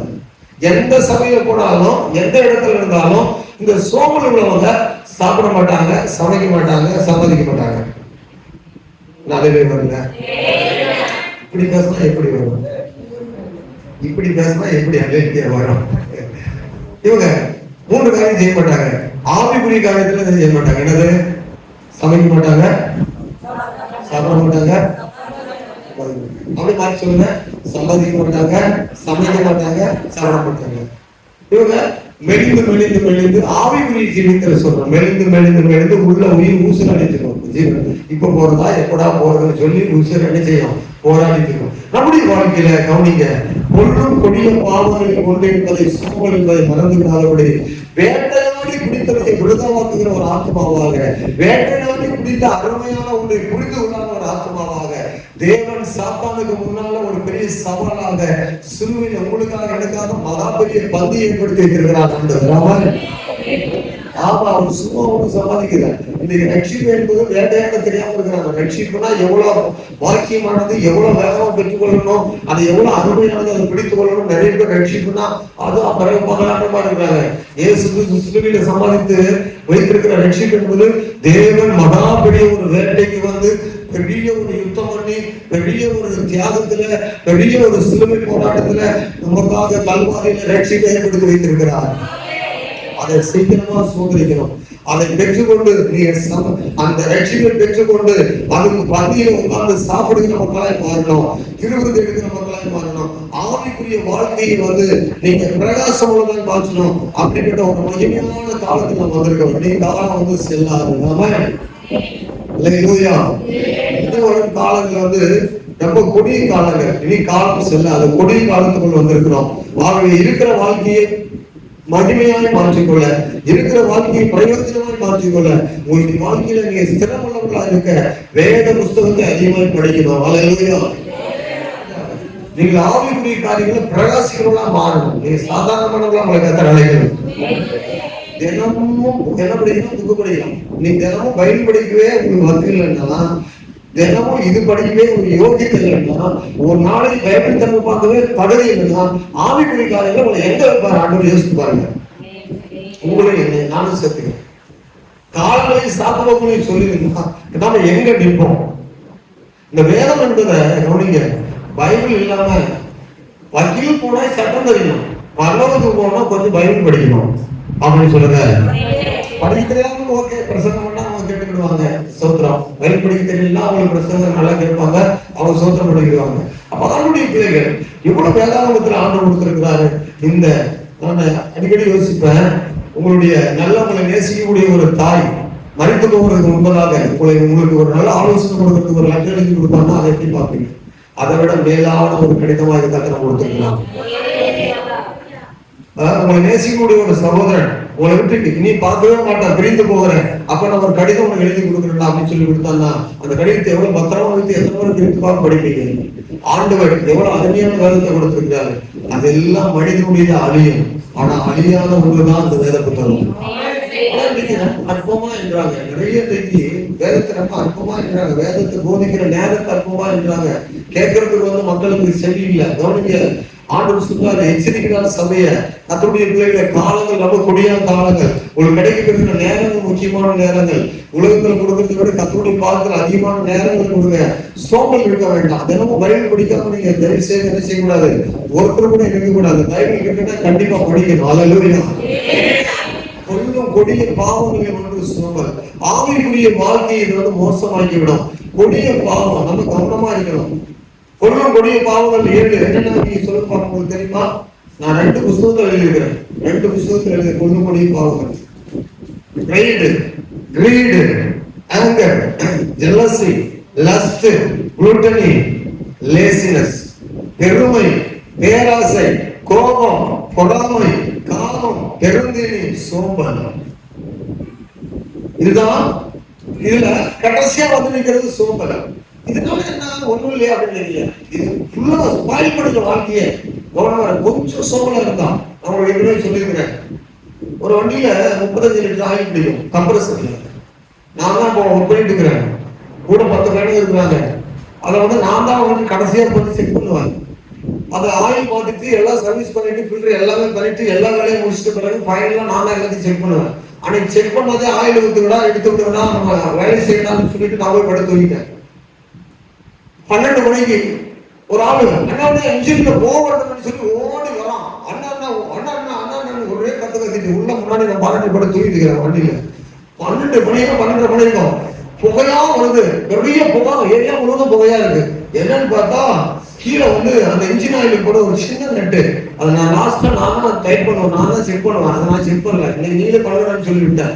பாலி பேனர் போட்டோ என்ன செய்யறாங்கன்னா கொஞ்சம் டைட் பண்ணாம கையில போட்டு வலிக்கிட்டு ஸ்பேனர் வைக்காம என்ன செய்யலாம், ஆயில் ஃபுல்லா ஊத்திட்டான். 35 லிட்டர் ஆயிலும் ஓட ஓட ஓட ஓட நெட்டு கரண்டு ஆயில் ஃபுல்லா போய் இன்ஜினே சீஸ் ஆகிற 8 லட்சம் ரூபாய் கம்ப்ரஸர். அன்றைக்கு சொல்றேன், அன்றைக்கு 8 லட்சம் ரூபாய், இன்னைக்கு 16 லட்சம் ரூபாய்க்கு மேலே ஒரு கம்ப்ரஸர் ரேட்டு. ஒரு சின்ன நெட்டு தாங்க, சின்ன நெட்டு தான், சின்ன ஒரு காரியம் தான். ஆனா வாழ்க்கை ஃபுல்லாவே ஸ்பாயில் ஆயிடும். கவனமா இருக்கணும், சோம்பல், ஜாக்கிரதையா இருக்கணும். இப்ப பிறகு பார்த்துக்கணும் அது சோம்பல். பிறகு பார்த்துக்கணும் இல்ல ஆபத்துக்கு பிறகுன்னு சொல்லுங்க. ஆவிக்குரிய காலத்தை இன்னைக்கு சர்ச்சை வாய்ப்பு கிடைக்கிறதா போறதுக்கு இன்றைக்கு போயிருக்கணும், நாளைக்கு தான் போறது இல்லை. ஆனால் இன்னைக்கு நிறைய பேர் சோம்பலா இருக்கிறாங்க, சபையில நிறைய பேர் சோம்பலா இருக்கிறாங்க. ஆண்டவர் இதை சுட்டி காட்டுறாரு. சோம்பேறிகள் என்ன செய்வாங்கன்னா அவங்க அடையாளம் கண்டுகொள்ளணும். இந்த 7 காரியங்கள்லாம் நீங்க கவனமா இருக்கணும். பிள்ளைகளை கடைசி சொன்னாரு. முதல்ல யார் சொன்னார்ல, முதல்ல சொன்னவர் ஒருத்தர் ஒரு பெரிய ஒரு ஃபாதர் ஒருத்தர் சொன்னாரு. அதுக்கு பிறகு இதையே கிரிகோரி சொன்னாரு. எத்தனை பேர் எடுத்துருக்கிறாங்க தெரியுமா? இந்த கொல்லும் கொடிய பாவங்களை விளக்கம் கொடுத்து நிறைய பேர் எடுத்திருக்கிறாங்க. அந்த கிரிகோரி எழுதுறாரு. அதுக்கு அடுத்து தெத்துடையன்னு ஒருத்தர் எழுதுறாரு. அதுக்கு பிறகு பில்லிகிரகம் எழுதுறாரு. அதுக்கு முன்னாடியே ஒரு ஃபாதர் எழுதியிருக்கிறாரு. இந்த 7 பாவங்களை இவங்கெல்லாம் எழுதின பிறகு நான் கடைசி எழுதியிருக்கிறேன் 2 புத்தகத்துல 7 பாவங்களை பற்றி. அந்த 7ல ஒன்று எழுதுனா சோம்பல். என்னது? சோம்பேறித்தனம். இப்ப நீங்க யோசிச்சு பாருங்க, நான் எந்த காரியத்துல சோம்பேறியா இருக்கிறேன்? நான் எந்த காரியத்துல என்னிடத்துல இருக்கிற சோம்பல் மாறணும்? நான் என்னால உற்சாகமா ஆராதிக்க முடியுதா? ஆலயத்துக்கு வார நாட்களில் வர முடியுதா? எவ்வளவு அருமையான ஒரு ஆலயத்தை கொடுத்திருக்கிறார். என்ன ஒரு அருமையான ஜெப வீடு. நம்ம தேவ சமூகத்துல போய் உட்காருவது எவ்வளவு இன்பமா இருக்குது. கூட விசுவாசிக்கிறாங்க, தனிமையா இல்லை. பைபிள் வாசிக்கிறதுக்கு எவ்வளவு ஒரு நேரத்தை கொடுத்துருக்காங்க, எவ்வளவு ட்ரெயின் பண்ணி வர்றாங்க, எவ்வளவு பிரயாசம் பண்றாங்க. இதுல நம்ம போய் உட்கார்ந்து கொஞ்ச நேரம் அதை என்ஜாய் பண்ணலாமே, ஆவிக்குரிய காரியத்தை கற்றுக்கொள்ளலாமே, அது நமக்கு இருக்குதான். கர்த்தருக்கு ஸ்தோத்திரம். அல்லேலூயா. அப்போ நீங்க சோம்பலா இருந்தா கண்டிப்பா இதுல வளர முடியாது. கவனிங்க, வேற யாராவது உங்களுக்கு சொல்லி தர மாட்டாங்க. ஆவியானவர் சொல்லுவாரு, வேத வசனத்திற்கு கீழ்ப்படிந்து கண்டிப்பாக எல்லா பரிசுத்தவான்களும் முக்கியத்துவப்படுத்துகிற கொள்ளும் கொடிய பாவங்கள், இந்த பாவங்களில் இருந்துதான் தினசரி பாவங்களை பிறப்பிக்கக்கூடிய அடிப்படையான தீமைகள் எல்லாம் இதற்கு தான் உருவாகின்றன. அல்லேலூயா. சோம்பலுக்கு உதாரணமா எடுத்துக்கொள்ளுங்க. ஒரு உதாரணமா ஒண்ணு சொல்லுங்க. சோம்பல் ஒரு காரியத்தை செய்யல, நான் சொன்னேன், ஒரு சின்ன காரியத்துக்கு 8 லட்சம் ரூபாய் காலியாயிடும். நல்ல வேலை, தீ எரிஞ்சு தீயாகிறத கூட நாங்க போயிட்டு ஜாம் ஆயிடுச்சு. கடைசியில் ஆஃப் பண்ணும்போது ஒரு சவுண்ட் வந்துச்சு, எல்லாம் உள்ள பார்ட்ஸும் பிடிச்சிருச்சு சேர்ந்து. அப்புறம் ஆயில ஊற்றி என்னவோ பண்ணி கொண்டு போய் கொஞ்சம் தெரிஞ்சுதான் மறுபடியும் பிறகு பார்த்துக்கலாம் எப்படி ஓடிச்சு. ஆவிக்குரிய வாழ்க்கையில இப்படி தெரிஞ்சு ஆத்மா இப்படி போச்சுன்னா அந்த ஆத்மா உயிர்ப்பிக்க முடியுமா? இது பொருளை நான் சொல்றேன். ஆவிக்குரிய காரியங்களை நீங்க எந்த காரியங்களும் சோம்பலா இருக்கு, நீங்க உங்களை ஆராய்ந்து பாருங்க. நம்ம கொஞ்சம் ஆராய்ந்து பார்ப்போம். ஆலயத்துல வருவதானாலும், ஜெபம் பண்ணுவதனாலும், நம்ம ஊழியர் செய்வதனாலும், இன்றைக்கு ஊழியத்த நாள். இன்றைக்கு நம்ம என்ன செய்யணும்? கர்த்தருடைய பிள்ளைகள் ஊழியர் செய்கிற வாரம். என்னென்ன காரியங்கள் சோம்பலா இருக்கிறோம், என்னென்ன காரியங்கள் செயல்படாம இருக்கிறோம், என்னென்ன காரியங்கள் நம்ம இடத்துல சோம்பல் ஓட்டி கொண்டிருக்கிறது, எதை நீங்க ஆராய்ந்து பாருங்கள். அப்படி ஆராய்ந்து பார்க்கிற போது புதிய உற்சாக ஆவியை கர்த்தர் நமக்கு தருவார். நீங்க ஆண்டவரத்துல ஜெபிக்கும் போது எவ்வளவு சோம்பலான மனிதனா இருந்தாலும் சோம்பலை கர்த்தர் மாற்றிடுவார். அவன் சோம்பல் பெரிய விளைவு உண்டு பண்ணும். தாவீதுடைய வாழ்க்கையில இது எப்போ வரும்? சோம்பல் அதிகமான நல்லா கவனிங்க. எல்லா தேவைகளும் சந்திக்கப்பட்ட போது கொஞ்சம் லேசா ஓட்டும். எல்லா தேவையும் சந்திக்கப்பட்டிருக்கும் போது உங்களுக்கு ஜெபம் முக்கியத்துவமா தெரியாது. எல்லா பண தேவையும் இருக்குது, ஒரு வீடு இருக்குது, உங்களுக்கு நல்ல ஒரு வாகனம் இருக்குது, எல்லா பண பொருளாதாரங்களும் இருக்குது, சாப்பாட்டுக்கு பிரச்சனை கிடையாது, பிள்ளைகள்லாம் அவங்க செட்டில் பண்ணிட்டோம், அவங்க காரியத்தை அவங்க பாக்குறாங்க, நீ தேவைகளை பத்தி கவலை இல்லை அப்படின்னு இருக்கும்போது ஜெபம் உங்களுக்கு அப்படியே கொஞ்சம் என்ன செய்யும், அதிகமா தேவைப்படாத மாதிரி இருக்கும். இப்ப என்ன நடக்குதுன்னா அங்க கொஞ்சம் சோம்பல் ஓட்டும். இப்படிதான் தாவீதுக்கு ஒரு ஜெயம் கிடைத்தது, வெற்றி கிடைத்தது. அவன் எல்லாவற்றையும் தனதாக்கி கொண்டான், ராஜ்யத்தை தன் கையில வைத்துக் கொண்டான். ஆனா இப்ப யுத்தம் வருகிறது. யுத்தம் வரும்போது 2 சாமுவேல் 21 யுத்தம் வருகிற காலத்துல வீட்டுல இருக்கிறான் சோம்பலா. நீங்க போயிட்டு வாங்க. அன்றைக்குதான் பாவம் அவனை தோற்றி கொள்ளும் கொடிய காரியத்துக்கு கொண்டு போனது. அது எதனால உண்டாச்சு தாவீதுக்கு? அன்றைக்கு அவன் யுத்தத்துக்கு போயிருக்கானா அந்த பேசினா இருக்காரு. அவன் அவனுடைய பிள்ளைகள் இந்த காரியங்களை குறித்து நம்ம ரொம்ப கவனமா இருக்கணும். நம்ம ஆவிக்குரிய காரியங்கள வேதத்தை வாசிப்பதுல நம்ம சோம்பலா இருக்க கூடாது. திருவிருந்து எடுப்பதுல சோம்பலா இருக்க கூடாது. ஆத்மா சேர்ந்தே போகும். நல்லா சொல்லுங்க, திருவிருந்து எடுக்காத ஆத்மா உருப்படியா இருக்காது. நீங்க 4 மாதம் எடுக்கிறீங்க, 3 மாதம் லீவு போடுறீங்க, உங்க ஜீவன் எப்படி இருக்கும் சொல்லுங்க? 7 நாள் சாப்பிடணும். உங்களுக்கு 7 நாள் சாப்பாட்டுக்கு 3 நாள் தான் சாப்பாடு தரோம். 4 நாள் சாப்பிடாம இருக்கீங்க, நீங்க எப்படி உயிர் வாழ்வீங்க சொல்லுங்க? ஒழுங்கா கேட்கிறேன், விஷயத்துக்கு வாங்க. 7 நாள் சாப்பிடணும், 7 நாள்ல வாரத்துல 3 நாள் தான் சாப்பிடுறீங்க, 4 நாள் சாப்பாட்டுக்கு லீவு, எப்படி இருப்பீங்க? 3 மாதம் கழிச்சு தான் தெரியும். அப்படியே போட்டு அந்த ஆவிக்குரிய ஜீவியத்துல நீங்க எடுக்க மாட்டீங்க, வார்த்தமா இருக்கணும், அப்படிதான் இருக்கு. இதுக்கு ஒரு சோம்பேறியா? ஏசப்பா ஒவ்வொருத்தே சோம்பல். ஏசப்பா என்னை ஆசீர்வதின்னு சொல்றது ஒரு வார்த்தை சொல்றது கஷ்டம். ஒரு சின்ன ஜெபம் 5 நிமிடம் பண்றது கஷ்டம். இதை விட லேசான வழி ஆண்டவர் வைத்திருக்கிறாரா? நம்மளே வரல. இது 5 நிமிடம் ஒரே ஒரு செகண்ட் மனம் திரும்புவதற்கு உட்கார்ந்துட்டா போறோம். தேவனுடைய ராஜ்யத்துக்கு தூரமானவர்கள் உள்ள கூட இருக்கிறோம். தேவனுடைய ராஜ்யத்துக்கு தூரமானவன் அல்ல. நிகழ்வு பார்த்து சொல்றாரு, தூரமானவன் அல்லன்னு சொல்றாரு. அப்ப அவனுடைய பிள்ளைகள் நம்ம வேற எங்கேயும் இல்லை, சபைக்குள்ளதான் இருக்கிறோம். ஆனால் ஆத்மா எழுதி கொண்டிருக்குது. நல்ல கவனிங்க, சபைக்குள்ளதான் இருக்கிறோம். ஆனா நிறைய பேர் பரலோகத்துக்குள்ள வர மாட்டாங்க. கர்த்தருக்கு ஸ்தோத்திரம். ஆமென், ஹல்லேலூயா. ஆமா, பரலோகத்துக்கு வர கொஞ்சம் கஷ்டம். சொல்றோம் சபைக்குள்ள இருக்கிறோம், ஆனா பரலோகத்துக்குள்ள வந்துடும் ஆண்டுடைய பிள்ளைகள். ஏனென்றால் நம்முடைய வாழ்க்கை ஒருமுறை கொடுக்கப்பட்ட வாழ்க்கையில இந்த காரியங்கள்ல கவனமா இருக்க வேண்டும். பெருமை, பேராசை, கோபம், பொறாமை, திறந்தேனி, பாலியல் ரீதியான கட்டுக்கடங்காத இச்சை, சோம்பல், இதெல்லாம் நம்ம வந்து ஆவிக்குரிய பிள்ளைகள் ஆவியான இடத்துல கொடுத்து சரியாக்கி கொள்ளணும். எண்ணங்களையும் நினைவுகளையும் சீர்படுத்திக் கொள்ளணும். நம்ம இஷ்டத்துக்கே நம்ம குதிரை ஓடுற மாதிரி வண்டி விடக்கூடாது. குதிரை வந்து ஓட்டுறவங்க கட்டப்பட்டு ஓடணுமா, அது தன்னால ஓடணுமா? ஆமா, இல்லைன்னா வண்டி எங்க போகுதுன்னு தெரியாது. நம்ம இஷ்டத்துக்கே நம்ம போறோம்னு வச்சுக்கோங்கள, கத்தர் நம்ம நடத்தாம, கத்தர் நம்ம நடத்தல, நம்ம இஷ்டத்துக்கே நம்ம போறோம். இப்போ 8 மணிக்கு இறந்துருவாங்க, இல்ல என் இஷ்டத்துக்கு 8 மணிக்கு தான் வரணும், உங்க இஷ்டத்துக்கே வரீங்க. உங்க குதிரை வண்டி குதிரை என்ன ஆகுது சொல்லுங்க? குதிரை தன்னால போதா, ஓட்டுற வண்டி கட்டுப்பாட்டுக்குள்ள போதா? இதனால போகுது, தன்னால போகுது, தான் போக்கில் போகும், தான் விரும்பின இடத்துக்கு போகும், ராஜாவுக்கு இடத்துக்கு போகாது, வழி மாறும். அதனால தன் இஷ்டத்துக்கு வாழ விடப்படக்கூடாது.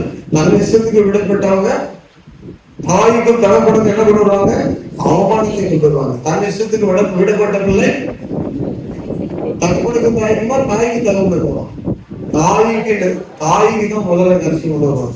அதனால தன் இஷ்டத்துக்கு ஓடுவ கூடாது. தேவனுடைய பிரியத்தை நம்ம செய்யும்போது அவன் நம்ம மேல பிரியமா இருப்பார். அல்லேலூயா. ஆகவே இன்றைக்கு நம்ம வாசித்து முடிக்கிறோம். அந்த வசனத்தை கொண்டு வாசிங்க. அந்த வசனத்தை வாசித்து ஆண்டவர் இயேசு கிறிஸ்து கொஞ்சம் அழுத்தம் கொடுக்கிறார் பாருங்க. சோம்பேறி தான் வேட்டையாடி பிடித்ததை அவன் சமைப்பதில்லை.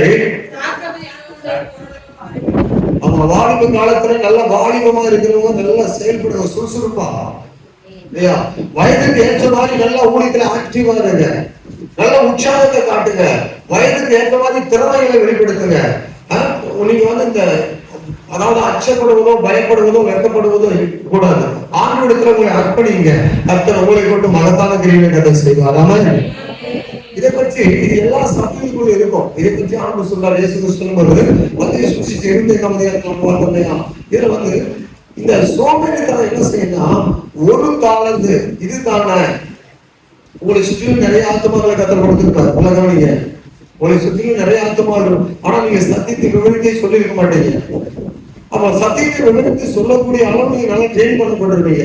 அவன் கொடுக்கப்பட்ட தாளத்தை போட்டு புதைத்து வைப்பீங்க. புதைத்து வைக்கிறவங்க எதுக்கு அடையாளமா இருக்கிறது தெரியுமா? உங்க பக்கத்தை விட்டுறவங்க சுவிசேஷம் சொல்லியிருக்கீங்களா? ஒரு நண்பர்களுக்கெல்லாம் சுவிசேஷம் சொல்லியிருக்கீங்களா? ரட்சிக்கப்படாத சகோதரனுக்கு சகோதரிக்கு நான் பஸ்ல வரும்போது ஒரு தம்பி பக்கத்துல உட்கார்ந்து இருந்தான். நல்ல வேலை அந்த பஸ்லயே நான் பார்த்த ஒரு நபர் வாலிபன் செருப்பதான் வந்தவன் அவன் ஒருத்தன் தான். நான் கூட செல் எடுத்து பார்த்துட்டு தான் வரேன். நான் பார்த்தேன்னா நான் வசனத்தை பார்த்துட்டு வந்தேன். நம்ம செல்லு பார்க்கறதுக்கும் மற்றவங்க பார்க்கறதுக்கும் வித்தியாசம் இருக்குது. நான் என்ன பார்த்தேன்னா நான் வசனம் பார்த்துட்டு வந்தேன். மொபைல் எடுத்து ஆடி, அதாவது என்னது பைபிள் எடுத்து ஆடிட்டே இருக்கு பஸ்ல, கண்ணு வலிக்குது, சின்ன எழுத்தா இருக்குது. ஆனால் மொபைல்ல கொஞ்சம் பெருசு பண்ணி பார்த்தா வசனம் பார்த்துட்டு வரேன். அந்த பக்கத்துல வந்து பேசிட்டு வரும்போது சும்மா என்ன ஊருக்கு போறேன்னு கேட்டேன். சுவிசேஷம் பண்ணணும், நான் ராஜபாளையம். அப்படியா, என்ன ஒர்க் பண்றேன் அப்படின்னு கேட்டு வரும்போது கடைசியா அவங்க யாரும் நண்பர்கள் கிறிஸ்தவங்க இருக்காங்களா? ஆமா, அவன் பாஸ் மாதிரி. அப்படியா, வெரி குட், சூப்பர். எல்லாம் நீ ஒழுக்கமான தம்பியா தெரியும். என்ன ஒர்க் பண்றேன்? ஒரு குழந்தைக்கு கல்யாணம் ஆயிடுச்சு அப்படின்னு சொன்னாங்க. அப்போ நான் நிறைய எழுதுவேன் சார், நானும் புக்கில் எழுதுறேன். என்ன எழுத காட்டுறேன். அப்போ என் மகனே, நீ வந்த பிறகுதான் நான் மனிதனாக மாறினேன். நீ குழந்தையா இருப்பதை பார்த்து நான் குழந்தையானேன் அப்படின்னு சொல்லி என்னத்தையும் எழுதுகிறேன். நான் சொன்ன நீ எடுக்கிறதெல்லாம் நல்லா பீடிங் பண்ணிட்டு எனக்கு ஒரு காப்பி அனுப்பு, புக்ஸ் எல்லாம் போடு, நீ பெரிய ரைட்டரா எல்லாம். நான் புக்ஸ் படிச்சுட்டே இருப்பேன் ஒவ்வொரு நாள். அவன் சொன்னா டெய்லி புக் படிப்பான். நம்ம பையனுக்கு பைபிள் படிக்க மாட்டாங்க வாலிப பிள்ளைங்க. அவன் பாருங்க வாலிப சொன்னா புக்கு படிக்கலாம். நல்ல ரைட்டர்ஸ் எழுதுற புத்தகத்தை அவன் படிக்கலாம். அவன் சொல்றா நீங்க வந்து ரீடர்ஸே நிறைய கிடையாது, நிறைய பேர் கிடைக்கலாம், வாசிக்கவே கிடையாதுதான். இன்னும் எக்ஸிக்யூட் நமக்குள்ள அவன் உலகத்தை நமக்கு சொல்லித்தரான். ரீடர்ஸே நிறைய கிடையாது அப்படின்னு நான் சொன்ன. ஆமா, எல்லாம் வாட்ஸ்அப்ல பேஸ்புக்ல இன்ஸ்டாகிராம்ல போனா இந்தியாவில் பைபிள் படிப்பாங்க. பைபிள் வாசிக்கிறத விட்டு நிறைய கதைகள் சம்பவங்களுக்கு போயிருக்காங்க. ஆல்ரெடி பிள்ளைங்க கவனிங்க. இந்த சோம்பேறித்தனமான காரியத்தை மாற்றி விடுகிற வேலைகள், தாழ்ந்துகளை அவித்து போடுகிற காரியங்களை ஆண்டவர் ஒருபோதும் அவர் வந்து அனுமதிப்பது இல்லை. அதான் நான் போகும்போது மதுரைக்கு போகும்போது ஒரு டைப்ரைட் கொடுத்தாங்க. ஒரு சகோதரி மரப சீட்ல அவன் படிக்கிறதுல பக்கத்துல ஒரு சகோதரிகளை கொடுத்தாங்க. அவங்க வாங்கி வாசித்து பார்த்து பேப்பர்ல போட்டு வச்சுட்டாங்க. இப்ப கைப்பற்றி படிக்கிறதுலாம் அப்படித்தான் இருக்குது. அதனால நேரடியாக சுவிசேஷத்துல இறங்கிடுவோம். கத்தோலிக்க சோதரம் எதுக்கு கைப்பற்றிலாம் கொடுக்குது? பக்கத்துல உள்ள ஆளுகிட்ட பார்த்து கொஞ்சம் பேச ஆரம்பிச்சிருவோம். ஆமா, தேவனுடைய அன்பை ஒரு வார்த்தையாக சொல்லுவோம். இயேசு உங்களை நேசிக்கிறான்னு சொல்லிட்டே இருங்க. காசா போகும்போது இயேசு வந்துருவாங்க. காசு போகிறாரு. உங்ககிட்ட வேலை செய்யறவங்க, உங்க ஃப்ரெண்ட்ஷிப், உங்ககிட்ட வேலை செய்ய வரவங்க, உங்களுடைய தொழில் ரீதியா இருக்கிறவங்க, நீங்க பாக்குறவங்க கிட்ட ஒரு அன்பான ஒரு வார்த்தை, லேசா ரொம்ப நேசிக்கிறான்னு சொல்லி பாக்குறீங்க, எனக்காக ஜோபன்னு சொல்லுவாங்க. அப்படின்னா அவங்க இருதயத்துல நிறைய பாரம் இருக்குது, அவங்க நேசிக்கிறாங்க. அப்படியாவது அவன் நிறைய ஃப்ரெண்ட் இருக்கிறாங்க, நிறைய ஃப்ரெண்ட்ஷிப் இருக்கிறாங்க, வாலிபம் இருக்கிறாங்க. அப்படிப்பட்டவங்க நீங்க கிறிஸ்துவங்களை விடத்தீங்கன்னா கர்த்தர்களை பார்த்து பரலோகம் மகிமை அடையும். அவங்க இதுல ஆண்டு சொல்றாரு, இந்த தாளந்துகளை உங்களுக்கு என்ன கொடுக்கப்பட்டதோ அந்த தாளந்துகளை நீங்க மறைத்து வைக்க கூடாது, ஒழித்து வைக்க கூடாது, புதைத்து வைக்க கூடாது. அப்படி தாளந்துகளை புதைத்து வைப்பது என்பது என்னன்னா, நாம் தேவனுக்குள்ள சாட்சியா இருக்கிற வாழ்க்கையை அந்த சொல்லுவதை நிறுத்தி விடுவதுதான் அந்த தாளந்துகளை மறைத்து வைக்கிற ஒரு காரியம். அப்ப நீங்கள் அப்படி இருக்கக்கூடாது. வேலை செய்கிற இடமானாலும், நீங்கள் எந்த பகுதியில் இருந்தாலும், படிக்கிற பிள்ளைகளா இருந்தாலும், நீங்க மற்றவங்களுக்கு இயேசுவுடைய அன்பு சொல்லிட்டே இருக்கணும். ஆமென். அப்படி சொல்லும் போது கர்த்தர் மகிமைப்படுவார். இந்த சோம்பலை நீக்கிவிட அதற்கான ஒரு ஜெபம் பண்ணணும், அதுக்காக ஒரு உபவாசம் பண்ணணும். இந்த சமைப்பதற்கு சோம்பல் இருக்கக்கூடாது, சாப்பிடுவதற்கு சோம்பல் இருக்கக்கூடாது, சம்பாதிப்பதற்கு சோம்பல் இருக்கக்கூடாது. ஆமென். அதனால சோம்பேறிகளுக்கு ஆண்டவர் உதவி செய்ய மாட்டார். ஆனா உழைப்பாளிகளுக்கு ஆண்டவர் அவங்க உழைப்பாளிகளை வெறுமையாக விட மாட்டார். ஆமென். உழைப்பாளிகள் ஒருபோதும் வெறுமையாக போவதில்லை, சோம்பேறிகள் ஒருபோதும் என்ன செய்வதில்லை, தேவனிடத்திலிருந்து ஆசீர்வாதங்களை பெறுவதில்லை. இந்த ரெண்டு காரியத்தில் நம்ம உறுதிப்பட்டு இயேசு கிறிஸ்து கல்வாரி சிலுவையில் நமக்காய் சம்பாதித்த, வேட்டையாடி சம்பாதித்து, யுத்தம் பண்ணி சம்பாதித்து, மிகவும் கிரை செலுத்தி சம்பாதித்த ரட்சிப்பை நம்ம அணிந்து கொண்டு தேவனுக்காக வாழ்வோம். தொடர்ந்து என்னிடத்துல எந்த சோம்பலுமே இல்லைன்னு சொன்னா நீங்க வாக்கியவார்கள் இல்லை. என்னால அறிய முடியுது, ஜெபிக்கிற காரியத்துல, உதவி செய்யற காரியத்துல. நான் ஆவிக்குரிய இதைதான் சொல்லுவோம், பூமிக்குரிய காரியத்தை நீங்க பாத்துக்கலாம். எனக்கு சோம்பலா இருக்குது, ஆண்டவர் எனக்கு உதவி செய்யணும்னு சொல்லி ஜெபிக்கும் போது ஆண்டவர் அந்த காரியத்துல உங்களுக்கு உதவி செய்ய வல்லவராக இருக்கிறார். உலகம் படிக்குவோம், இயேசுக்கு நேரம் நம்ம கரங்களை உயர்த்துவோம். இந்த நாளுக்கு நம்ம உணர்த்தப்படுவோம் என்றால் ஆவிக்குரிய ஜீவியம் உள்ளுக்காடாய், ஆவிக்குரிய ஜீவியம். ஆமென். வயலெல்லாம் தரிசு நிலமாக, யாருமே நம்ப முடியாத காரணத்தை சொல்லக்கூடியவர்களாக, ஆசை ஒன்றும் நிறைவேறவே முடியாத ஒரு சூழ்நிலைகளாக, அப்படி இல்லாதபடி எல்லா இடத்திலும் கர்த்தருக்கு மகிமையாக வாழத்தக்கதாக, ஆத்மா கடலுள்ளதாகத்தக்கதாக, தேவ கிருபை நாம் பெறத்தக்கதாக, தேவனை நம்ம ஒப்பு கொடுத்து நம்ம எல்லாரும் கர்த்தரை ஸ்தோத்திரம் பண்ணுவோம். சோம்பேறி